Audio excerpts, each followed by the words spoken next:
comes up. So, Well, how long have you been sick for with the cough? I started on, I think it was Thursday. I really felt it, No. and then it kind of was bad on Friday, Saturday. But then today, I'm kind of feeling like I can, get some stuff done around the house and Oh, okay. Well, do chores or stuff like that. So, yeah, if you've been having like a persistent cough for a couple of weeks, you should definitely try to see a doctor, even if your symptoms seem to be improving. That might be some good yeah, it advice. doesn't help that I have a fractured rib too a couple of weeks back. So those two combinations have been kind of painful, but Wow. I deal with it. So is what it Okay. is. Well, I started recording, so everybody, we're doing our thing now. I just got confused by some message that popped up. So this may be fun with not so many people on the meeting. Let's see here. I still got a little script here I'm going to read from. I'm going to do our elevator pitch. I'm going to just keep doing that because I'm hoping that after I'm done with my elevator pitch, somebody else will do their elevator pitch. And I know that everybody has one because an elevator pitch is basically just introducing yourself and telling basics about your business. So here's mine. Hey everyone, we're David and Idle Huckins. We're with Tight LLC. We recently passed the minimum standards review for round 2, and we are in the early stages of starting our dispensary.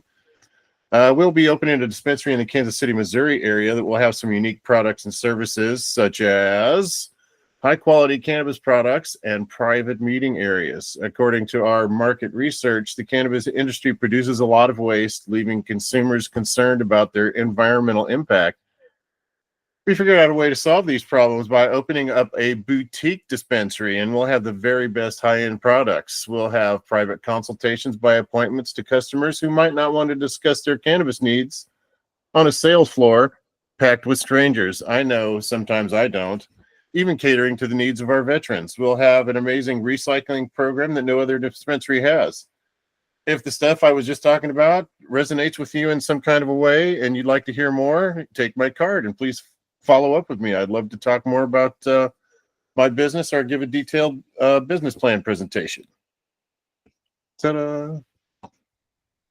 So who wants to do theirs next?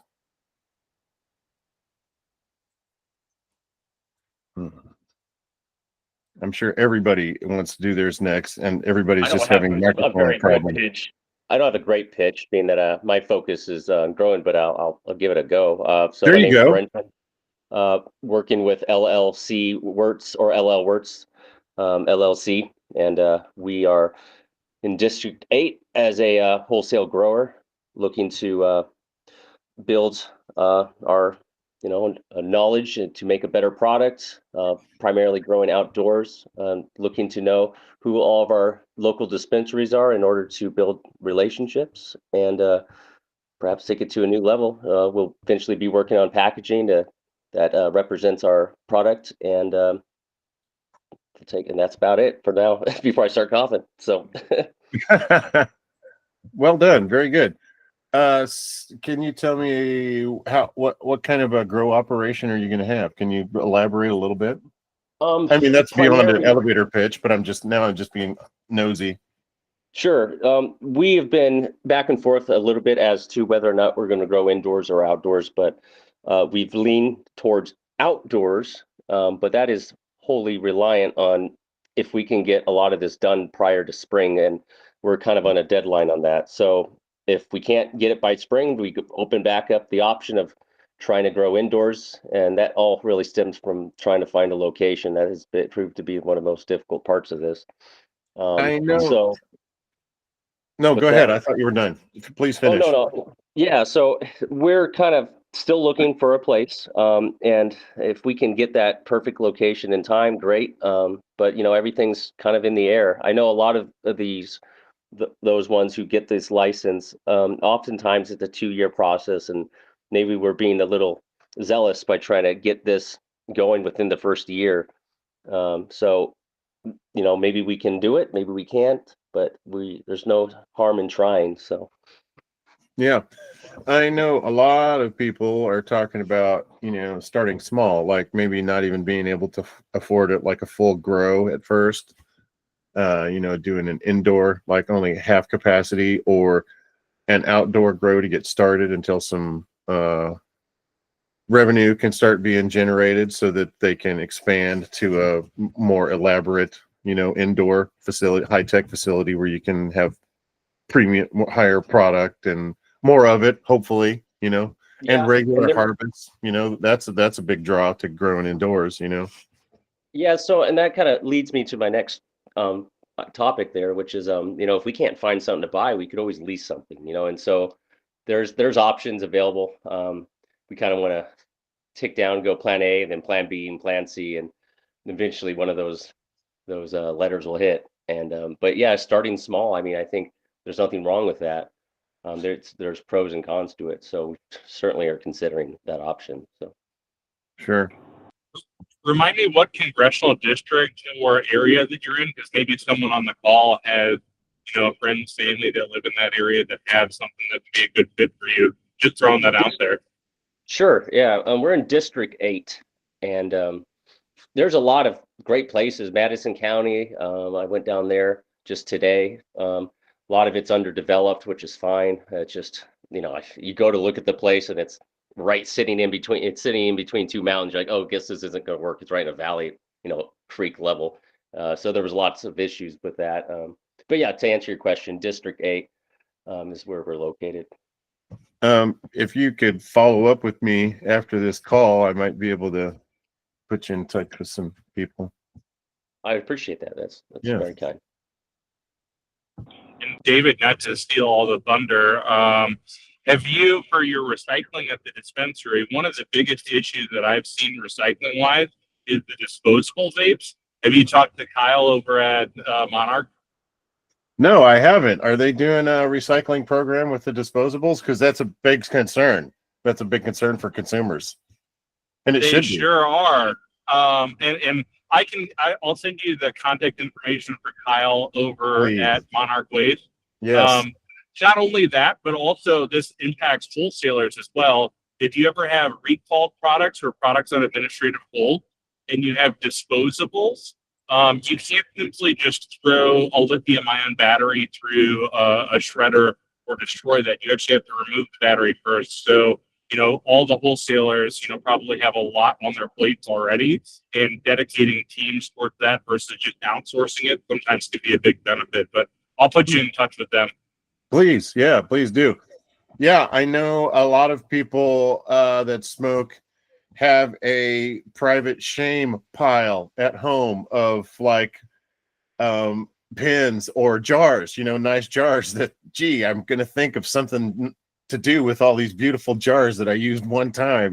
There's a shame pile in the corner that I'm waiting to figure out. I dry peppers. Place to recycle And put them there. Yeah, I'm sorry. What's I didn't that? mean to interrupt. I said No. I have that, and I dry a bunch of peppers and use those jars and put labels on them myself. There you go. So Nice. I've got that shame. I definitely carry it. So. And I don't even smoke pen anymore because of that lithium ion battery. I know it's that rechargeable battery. You used it basically one time, really, and chuck it in the trash. Ouch, that hurts. That was probably created by slave labor in Africa. Ouch. So that's a big concern. Well, this meeting so far has taken a pleasant and unexpected turn. That was great. Thank you so much for the your elevator pitch. I very much appreciate that. Does anybody else have an elevator pitch that they'd like to share? Okay, all right. Well, something related to that. Can I get a show of hands or like a thumbs up or something like that for people that are planning on attending the MJ Unpacked event next month? So just to kind of get an idea of people that might be going. There we go. Scott, do you have a question? No, I was just raising my hand. Gotcha. Okay. All right. Okay. So a lot of people look like they're going. Cool. So everybody that's going, Do you guys have an elevator pitch ready for the conference? Give me a thumbs up if you got an elevator pitch ready, because I've been working on mine. All right. Well, look, hey, elevator pitch. There we go. There's one person. I got mine, and we just heard somebody else's. That was nice. You know, and it's not just for people that are trying to find, like I need partners. Because I don't have, a lot of funds. I'm going to need somebody else to figure out a way to bring that to the table. And, so I need to be able to talk to people and reach out and talk about my business plan for interested parties. Right. So, but an elevator pitch, really, even if you're growing, is just you talking about you and then your business, a little bit about your business. So everybody should be able to rattle off something off the top of their head. And a good elevator pitch should be, a 12-year-old should be able to understand it. I know there's cannabis related, so maybe that's not the best analogy, but it should be very simple to understand, and it should be less than a minute long, So those are good things to think about. And I'll encourage more people to try and do an elevator pitch on my calls, and we'll have some time for that later also if we want to. So I had a couple things. Let's see. Oh yeah, I was going to talk about aquaponics. I don't know if anybody's interested in that or not, but I didn't have a guest scheduled, so I thought I would talk about something that I know about. But my expertise in aquaponics is not necessarily related to growing cannabis. It's just I live in Kansas, so it was a gardening. But the principles are the same, and people might find it interesting. So I am going to put this bad boy in presentation mode. Hopefully sharing the correct window, because I have like 10 windows open. Hey, Brenton, what you got? Is aquaponics the same thing as hydroponics? We're going to talk about that. That's how I'm Okay. going to get started off. There's All right. three things that are similar, right? There's hydroponics, there's aeroponics, and then there's aquaponics. So hydroponics, can everybody see my screen okay? I'm going to read it off anyway, so you don't really have to see it. But hydroponics is a method of growing plants without soil. Instead, the plant roots are suspended in a nutrient-rich water solution. This method has several advantages over traditional soil-based agriculture, including bigger yields. Plants grown hydroponically can produce up to 50% more yield than plants grown in soil. Reduced water usage. Hydroponics systems actually use up to 90% less water than traditional soil-based agriculture, believe it or not. Faster growth rates, plants grow faster, and there's reduced risk of disease since you're not growing in soil, which is where a big disease carrier for plants are. You eliminate a lot of that disease, and pests that also live in soil wouldn't find a happy place in a hydroponic environment probably. But there's also some disadvantage, and the disadvantages are the same virtually for all three systems, right? Big advantages is that there's a higher initial cost and startup, and that you need specialized knowledge and equipment and careful monitoring and maintenance. And the potential for system failures. If something goes wrong, it can go bad really quick and you can lose everything. And I've had that come close to happening with my system a couple times. But never did lose everything all at once, but I've heard horror stories. All right, so here's a picture. This is like a tube based, and it looks like they're probably growing spinach in this picture here. So these tubes have holes cut them in them, and then the plants are dipped down into roots are dipped down into a solution that moves through the tubes, a nutrient-based solution. So aeroponics, it's similar to hydroponics in that the plants grow in a mist environment. So they're grown in usually like a closed environment, and the plants are misted with a super misted tiny particles of nutrient dense solution and air, and they're only misted for a short time, and then it comes off, the misting goes off and the roots kind of dry out a little bit, And it increases oxygen availability. The mist particle environment provides the plant roots with more oxygen than traditional hydroponics. There's a reduced risk of disease, even more so than from hydroponics. And there's an increased nutrient uptake. The mist environment allows the plant roots to absorb nutrients more efficiently. And the same disadvantages we talked about hydroponics. Higher initial investment, need for specialized knowledge and equipment, and the potential for system failures can be catastrophic. And so there's a picture, if you can see here, of an aeroponic system. There's kind of like a tub, right? And inside the tub is a pump, and it goes to these little tubes that are connected to emitters that spray these super fine particles of water and nutrient dense water up onto these plants that are suspended in the air right there, and their roots are just hanging down and they're just getting misted occasionally. That's one way to do it. There's other ways to do it. And aquaponics is a combination of aquaculture, which is raising fish, and hydroponics. And an aquaponic system, the fish waste provides nutrients for the plants, and the plants help clean the water for the fish. Aquaponics has several advantages over traditional agriculture, including increased yields. Plants grown in aquaponic system can produce 50% more than plants grown in soil. Reduced water usage, also another reduced risk of usage, because here again, you're not using soil. Sustainable, they're a closed loop system, which means they don't produce any waste. But the biggest advantage of everything grown in an aquaponics system is it really is 100% organic. So aquaponics have the same disadvantages though. There's higher initial investment costs, the needs for specialized knowledge and equipment, and the potential for system failures. And if that happens, you might wind up with a lot of dead fish, which will also pose a big problem. What are you going to do with a boatload of dead fish? I hope you can see this little graphic. This is a basic aquaponics system here. So there is a tank of fish at ground level, and there's a pump inside there that goes to a filter that filters the water. This should have a detail that shows this pipe coming straight up here, and the pipe that's filtered water goes into the plant tank. This standpipe right here determines the water level in the tank. So however high you want the water level to be is how high this standpipe should be.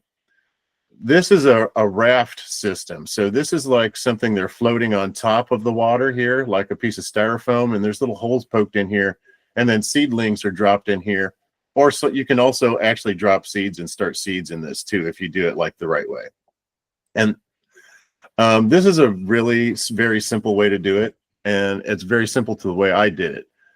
The way I did it, though, was instead of a total water system here, I had my system filled with gravel, 3/4 clean gravel that I just got from the local plant store here in town. So here's a comparison of hydroponics, aeroponics, and aquaponics. So hydroponics is grown in water, aeroponics is grown in air, and aquaponics is grown in water. Hydroponics has a water solution, aeroponics has a mist solution, and aquaponics is also a water solution. Advantages of hydroponics: increased yields, reduce water, and reduce risk of disease. They all have those same advantages and disadvantages, really. This is a little bit better graphic of how my system worked. So this one here is showing the table above. So they're also using gravity to feed the water that's in here back into the fish tank. But they're showing this using some kind of medium in their tank, which is kind of how mine worked. Mine also used this bell siphon system here too. Like if you imagine this being my grow tank, right? And this red area here was the medium that I was growing in. So mine was gravel, right? And then plants planted in the gravel. And here's my standpipe, which determines the water level. This blue coming in the tank here is the water level coming in. And when the water level rises to the level of the top of this standpipe and starts rushing into the pipe, it creates a vacuum, which sucks all the water out of the tank until it hits this level down here where it gets oxygen and it breaks the vacuum and then the tank fills up again, and it repeats this cycle over and over again. So it's a non-mechanical passive system that works really good. I use that and I had 4 tanks, and one was an aquaculture that had water in it all the time, but the other 3 were refilling tanks like this one. Here's a picture of, I think that was my first year's harvest. We grew tilapia, and I started with 100 tilapia, and I don't know how many we ended up with, but that was our fish right there.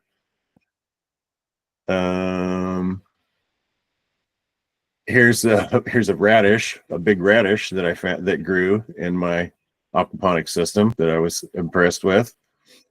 Here's my backyard where I had my aquaponics set up, and I was building a greenhouse around it at this time. And this, you can tell this ladder is pretty big here. This is like a 12 or 14 foot tall ladder. So my greenhouse, and this gives you some idea of scale. So here's one of my grow beds right here. It looks like I had peppers growing in this one, and I don't know, maybe some mint, or I don't think I grew mint. I don't know what else I had growing in. This was several years ago. But you can see my gravel grow bed here.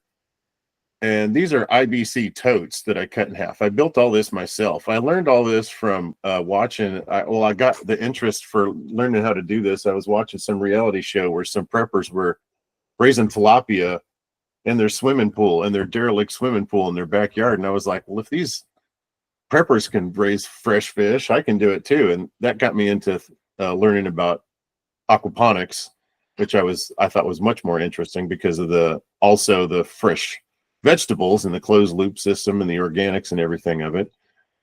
And here's a picture of the tank where my fish were. I had a lid on it. I started putting a lid on and closing it because I'd come out here, like after work, you have to check this several times a day. I'd come out here and there'd be dead fish laying out here that had jumped out of the tank. They like to jump up after stuff. I don't know what they're doing, maybe bugs or whatever they're after. I don't know. Maybe they're just chasing each other or having fun. I don't know. But I had to put a lid on here, and that kind of put an end to that. You can see this was some kind of cantaloupe here that I had spilling out over one of my grow beds. That's pretty much the same thing again. And that's the same thing again, but with the lid closed. And I think that's it. Is there any questions? I can talk about any of those systems. Aquaponics is actually my area of expertise, but does anybody have any questions about it? I'd love to answer any questions. No? Oh, Brenton. Yeah. David, go ahead, Scott. You can go first. Oh, I was just going to ask, are you familiar of any cannabis cultivation facilities that have actually implemented aquaponics before? I've seen it used in several other industries, but I'm not familiar with anyone that's actually tried that, cannabis wise. I'm not either. The appeal, though, for me is that aquaponics is like the live soil version of hydroponics, because everything in the system is alive, right? The fish is alive, the plants are alive, and there's bacteria that are alive in the water that have to be alive. They turn the fish waste into nitrates that make the nutrients that are put in the water from the plants and fish available for the plants. So if any one of those things gets out of balance, the whole system dies. So it's a delicate system, but I managed to do it even on my first try. So it's not that hard. I have visited some grow stores in New Mexico that were growing indoors, but I didn't see, it was just passing through town. So I don't know that they actually ever grew any crops or not, or that they had customers that grew crops. So I don't have any personal experience to answer your question with growing marijuana. And I wish I did. As soon as I get to Missouri, I can have hopefully to have some firsthand experience for you. The water that comes off of the aquaponic systems is great to water other plants systems with too. I used to take it to work for my boss. He'd water his plants with it, and they'd go crazy. Did you have to? You may have answered that question already. Did you have to amend the system at all, or was it completely self-contained with you just feeding the fish and giving the fish what they need? You do need to. Well, you need to constantly monitor it daily, a couple times a day. You got to constantly monitor the pH level. So I was constantly adding acid to the system to bring it up to a neutral, to a 7. And they say that's normal until the system kind of reaches an equilibrium. You might have to do that for like a year or so.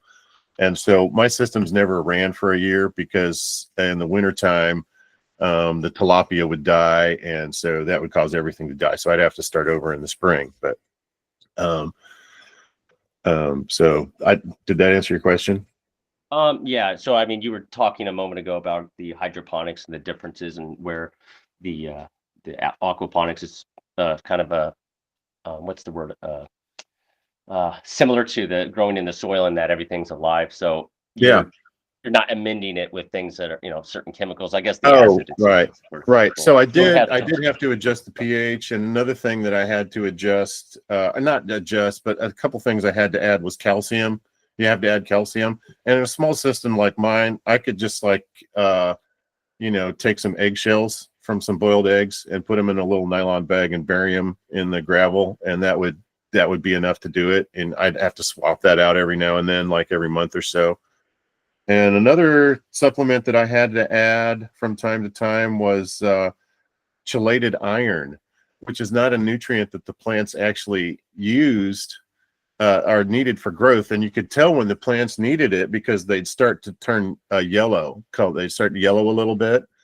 And apparently the chelated iron helps the plants absorb nutrients. So when that nutrient gets low, chelated iron gets low in the water system, the plants aren't able to get the nutrients they need. Yes, Brenton. Sorry, I keep chiming in, but I do have That's some okay. familiarity with iron chelate in Oh, particular, okay. because I'm growing coffee, and I still grow coffee. You could grow it like a houseplant, to sit it next to a window, but coffee is used to growing in a volcanic soil, and it needs to have that iron chelate. Oh, So okay. yeah, so that I have some experience with it, but you said you didn't really need to use it for the marijuana plants all that much. Is that what you just said? No. I said that it's not a nutrient that the plants use Right. directly, right? It causes, if that nutrient isn't in the water, it Right. somehow it blocks the plants from being able to absorb the nutrients that are in the water that they can take in. Gotcha. Gotcha. So I would just take like a quarter of a teaspoon every week when I cleaned out the system, and dump that in one of the standpipes of every grow bed. So maybe, just a little bit more than a teaspoon every week. And I got a huge tub of it that would take me a lifetime to use probably. So, I mean, Usually it comes in a liquid form, right? mine came in a powder. Oh, it did. Okay. Yeah. Yeah, it did. And there's a couple different kinds of iron, and I bought the wrong kind first that didn't work, unfortunately, but the chelated, however you say it, one is the one that worked for me. Getting the system started is kind of an interesting process too, because you got to get the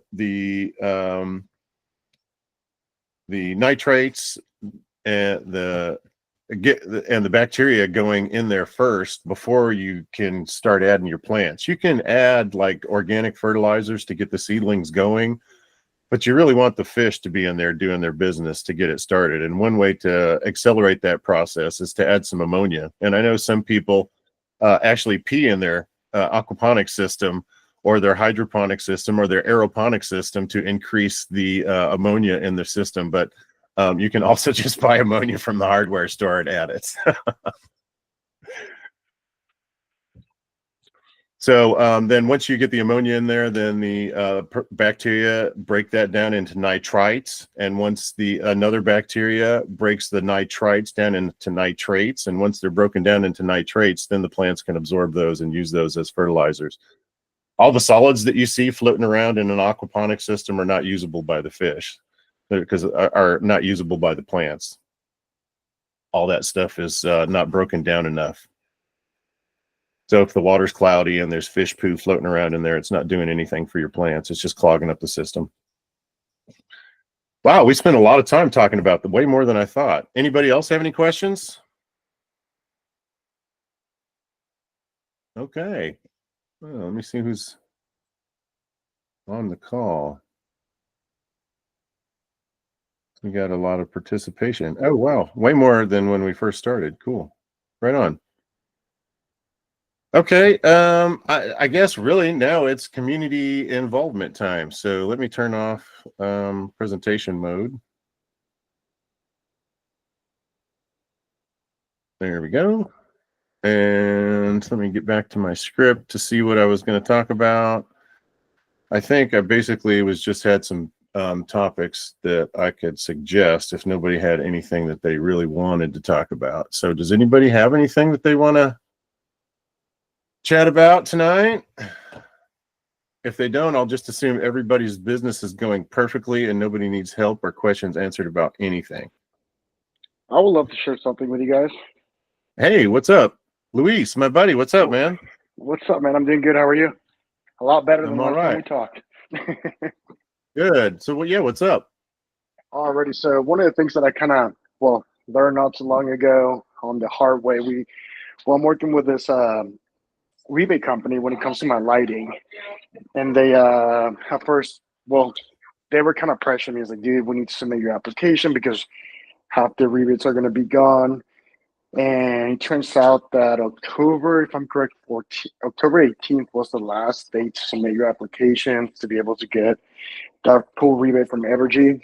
This might not be for everybody, but whoever's working with Evergy and trying to get some rebates. So turns out that that was true. The guy was pushing me, so you got 24 hours to submit it. I thought it was bullshit. Sorry for my language. And so it turned out to be true. There's another guy that I'm working with that he's on the commercial side for just LEDs for parking lots and whatnot. And he's telling me that supposedly Evergy's telling everybody that all rebates are going to be done by January 1st. I hope that's a lie and whatnot. When it comes to HVAC, everything's going to be in place, but they're talking about the LED lighting rebates being gone. Just wanted to kind of share that with you guys for you guys to figure out if you were planning on using rebates. That way there's something to kind of think about. Scott had a question. What's up, Scott? Yeah, so I was going to ask, Lewis, are you working with Jeff Kelly over at Kelly Energy Management, or is it a different energy advisor? He was another energy advisor, actually. I was talking to Green Rebates and then another, what are they called? I need to look it up. But yeah, no, there was two people that were, one of them was not pressuring me, and the other ones were like, yeah. And I talked to one of the guys from Desert Air that he's helping us out with our project, and I pretty much told him the situation. He's like, let me ask one of my buddies that does commercial LEDs, and that's kind of what they told me. But no, to answer your question, no, I'm not working with them now. And one thing I'll volunteer is, that's specific to each of your energy providers. So anyone that's on Ameren, I don't think Ameren's discontinuing anything. A lot of the smaller co-op, if you're operating at a rural facility, don't typically offer a lot of rebates or anything like that. Sometimes you can go one chain up to who they're buying their power from, but that really kind of depends on the power company. So that, I don't know, that kind of sucks if you didn't make it in time and they just discontinued it. But you can oftentimes have huge savings by getting those rebates. Okay, yeah, that's good to know. And supposedly that was only for Evergy. There's Western Energy and whatnot. So yeah, supposedly that just applied for Evergy. One thing I'll add on the subject of power is, I work with some guys that do a lot of solar, and there's a lot of tax credits that are available for that. It kind of depends on region, and there's a lot of factors that can go into that. But the incentives can be upwards of 50, sometimes even 70 or 80% of what the cost of the system is. And I'm still waiting on the stipulations on this for exactly what how someone can qualify for this, but they also have an opportunity now where there's a pretty large fund that is wanting to do a bunch of what they call PPAs, which essentially is like the company that builds the solar system for you, and they essentially become your electric company, and they would lock in 80% of whatever you're paying now, more or less in perpetuity. Now that's it's a little trickier when you're dealing with a startup, but there are ways that they can measure it and compare it to what you would be paying. And that doesn't cost you anything, to be clear. Nice. Great input. Thanks, John. Okay, good stuff. Anybody have anything else they want to bring to the table? I thought it might be worth mentioning that after Leslie was on Leslie Turek from the DCR last week, she emailed me and said that anything that you guys want to talk about, you can ask. If you don't want to ask your rep, you can email me and I can email her, and she can. She said she would either, if she's not the person, she could maybe get a subject matter expert on the call to answer questions for us. So if we have lots of questions related to compliance and other stuff and blah, blah, blah, whatever your interest is, if you, for some reason, you want me to go through Leslie, send me your stuff and I'll be that go-between for you. So the MJ Unpacked, I'm planning to be there Monday, Tuesday, Wednesday. Is everybody else planning on being there for the full thing? More or less. Yeah. I got a hotel room. Pretty much. Yeah, I got a hotel room at the thing. Does everybody have a place to stay? I got a room with 2 queen beds, and I need a roommate. So if you need a roommate for the event, hit me up.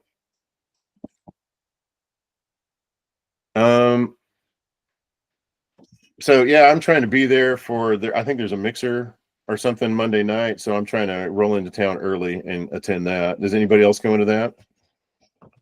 Mix is important. Get there if you can. Yeah. Is that the camp one?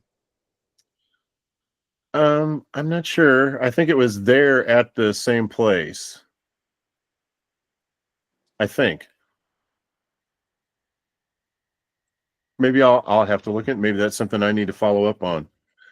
Let me. Yeah, make I think there's a few different events that are like, it's not necessarily. So there's often events that aren't directly affiliated with the actual conference, Gotcha. but that happen around it. Oh, okay. I didn't know that. Okay, well, thank you. So yeah, that might clarify where we're all going to be or where everybody's going to be. So I think I signed up for one the one that was talked about when I was buying my ticket, because I know I was talking about, or it was something I signed up for. It was one of the free things you could sign up for, because I know I bought a couple of networking breakfasts, I think, and that was a thing that I signed up at the same time. So I think it was there, but I don't know. But that's a good question. I'll look and try and find the answer. If I have an answer for you on the call next week, or if I find out, I'll send out an email later. So yeah, I'm looking forward to that. How many people by thumbs up, this will be their first marijuana conference? This will be my first conference of any kind. I've never even been to a Comic-Con. Is anybody's first conference? No, I'm the only one. I'm the only virgin. Okay, all right.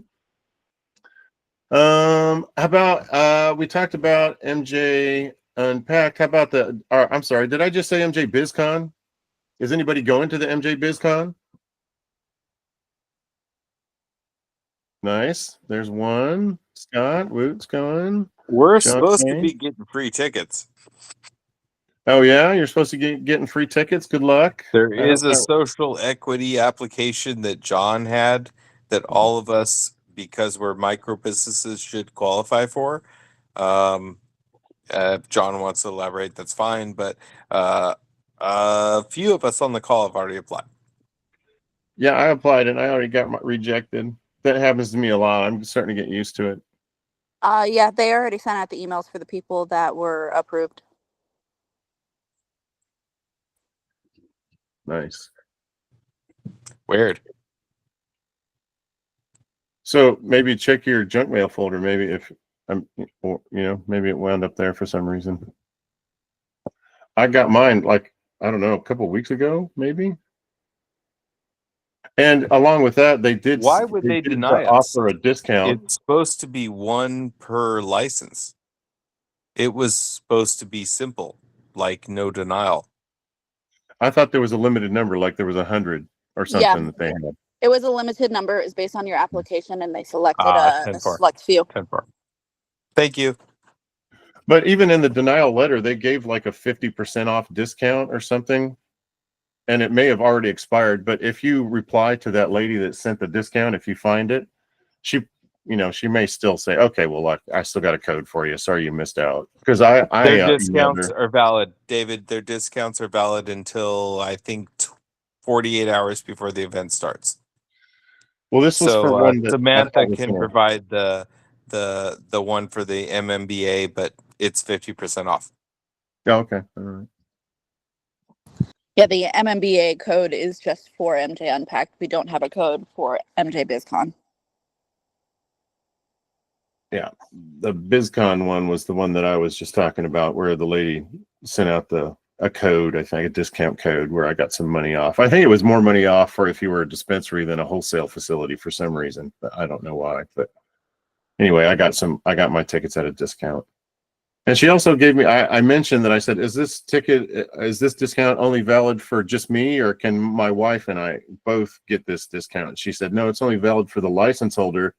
But then she gave me another code for a 15% discount for my wife that my wife could use. So I thought that was nice. So yeah. The upcoming DCR mandatory meeting. I found out some interesting information about that because I asked some questions. Let me open up my email right quick. I'll tell you guys what I found out. Because I wanted some specific answers to questions, and you guys may already find this to be.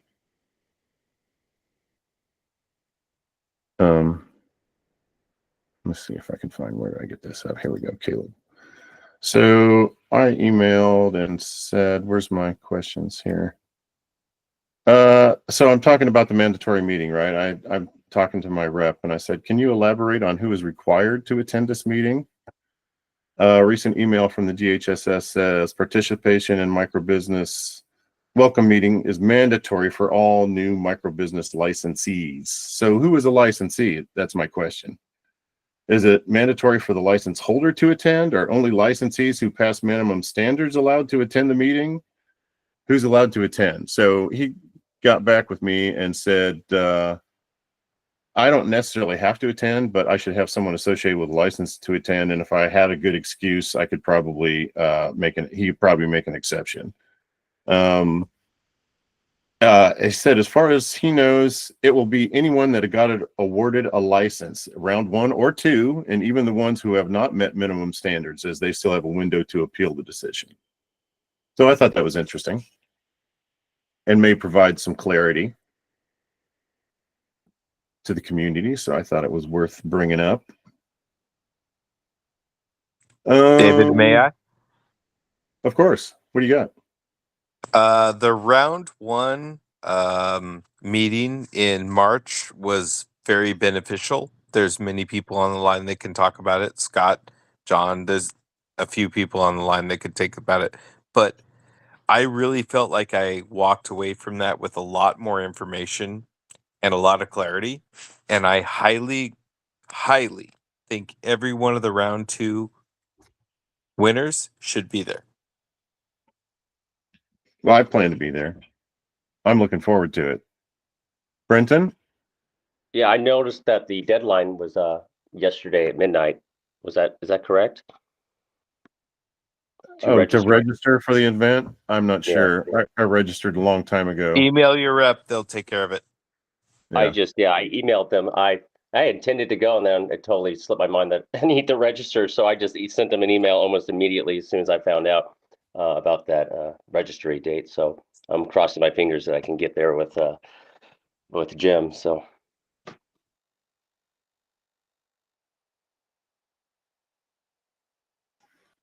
I'm sorry. What do you got, Scott? Sure. So I'll continue on what Keegan kind of mentioned. I think the purpose of that event is to kind of go through the rules and the expectations of licensees. So if you're going to have someone that's going to take more of like a compliance role that's going to be dealing with metric, that's going to be making sure your facility remains compliant. I would also probably recommend that they attend in addition to yourself. But as you know, licensees should have a good understanding of the rules and regs. And I think Leslie, even on the last week's call, said, read the rules, read the rules. So they're going to be kind of going through a lot of the rules during that event, and kind of their interpretation of the rules and what they expect from licensees. So I would highly, obviously it's mandatory, but I'd highly recommend everyone from round 2 that was awarded a license attend that event. Yeah, I would agree. I mean, there's going to be a lot of good stuff happening that day. A lot of information passed out, and networking opportunities will be amazing. So yeah, everybody should be there that can go. That's a licensee and that registered, apparently. Okay. I had a question about since we don't know who may or may not have gotten their license from round 2, and these board positions are coming up for the MMBA. I'm wondering, what are the requirements? First of all, does anybody know, does the MMBA have any bylaws or any kind of rules written down or anything about how your organization operates?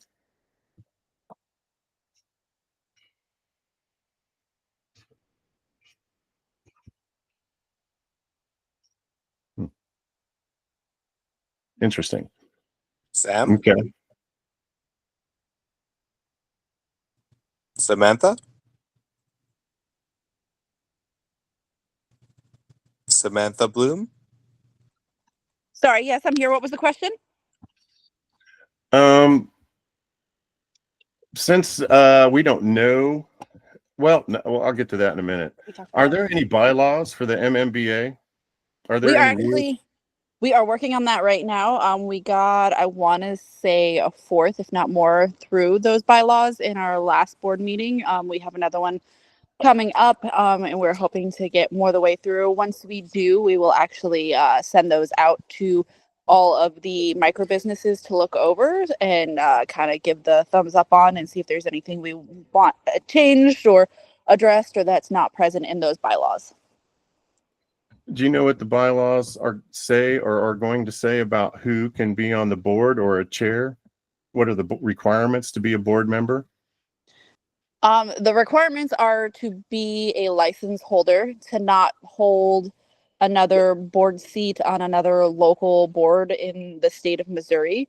And as long as none of the other board members have a significant conflict of interest, essentially. Okay, interesting. Okay, so is there any requirement to prove?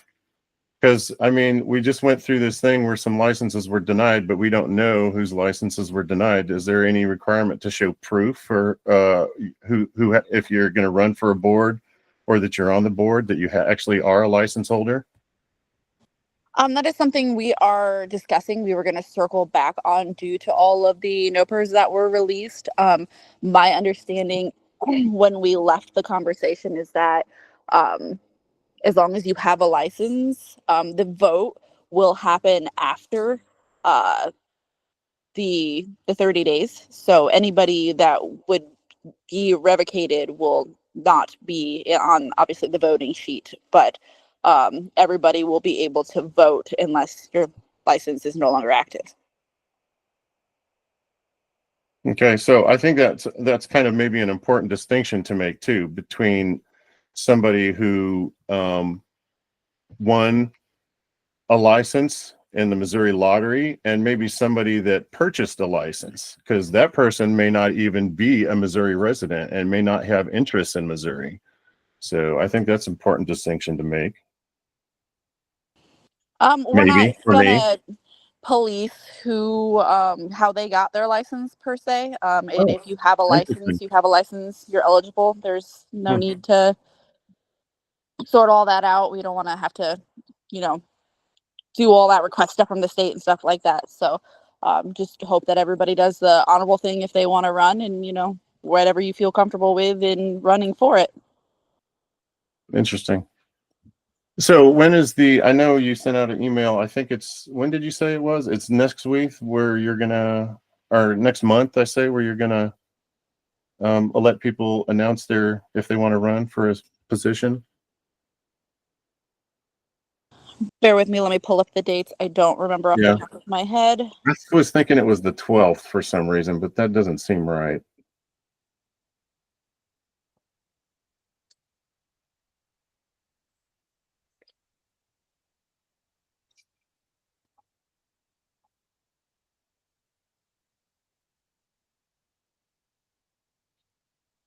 Bear with me. Sorry, still looking for Sure, it. no worries, no Just worries. looked at it earlier. Actually, I can maybe look it up for you. I can look at it for maybe I can help you. I'll look at the same time.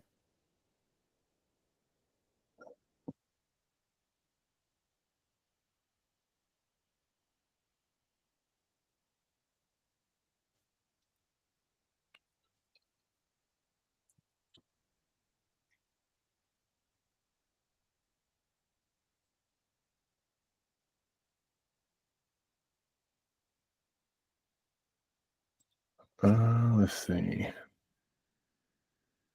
No. Oh, here it is. Yeah, I found it.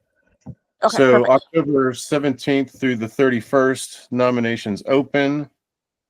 November 1st through the 4th, collection of candidate resumes and PowerPoint slides. November 5th through the 19th, candidate info will circulate. November 11th through 15th, webinar recording for candidate intros. And then November 20th through December 4th is the voting period. Nice. And December 5th, winners announced. That will be smack in the middle of MJ on our MJ BizCon, won't it? Yes. December 4th, yeah. Yep. And okay, so and then January 7th will be the first official board meeting of the year. So I guess that's the information. I don't know why I was thinking the 12th. Strange. Okay. So nominations are open now. Interesting. Okay. All right. Does anybody have anything else they want to bring to the group? Anything? This is your last chance.